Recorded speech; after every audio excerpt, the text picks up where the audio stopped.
Nagmamaktol ako sa ulam ko, my friend. Ba't ganito yung ulam ko, my friend? Tinapa. Hindi naman ako maselan sa ulam, my friend. Nakikita ko lang kasi matamlay yung ulam, kaya matamlay din ako.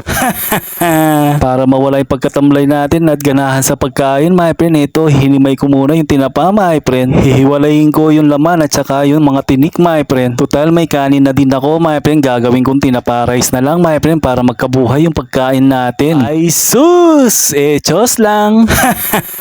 Pagkatapos nating himayin yung tinapa, my friend, ito, naghiwa muna ako ng sibuyas at saka bawang, my friend. Tapos naglagay ako ng mantika sa kawali, pinainit ko muna bago ko nilagay yung ulo at saka yung tinik ng tinapa, my friend. Yan muna para magkalasa yung mantika natin ng tinapa, my friend. Pag okay na at nangangamoy na yung mantika natin ng tinapa, my friend, pwede na tayo manggisa, my friend. Madalang lang akong kumain ng tinapa, my friend. Pag meron kaming tinapa, my friend, ginagawa akong tinapa rice, my friend. Masarap pala yung tinapa kapag hinahalo mo sa kanin, my friend. Parang fried rice din, my friend. Pwede ko naman i-partner yung tinapa sa kamatis at saka sa bagoong, my friend. Mas masarap yun. Kaso wala akong bagoong sa amin at saka kamatis, my friend. Kaya ginawa ko na lang ng tinapa rice, my friend.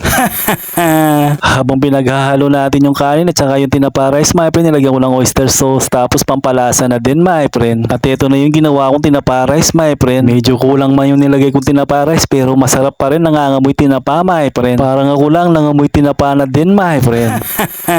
Ang bango ng pagkaluto.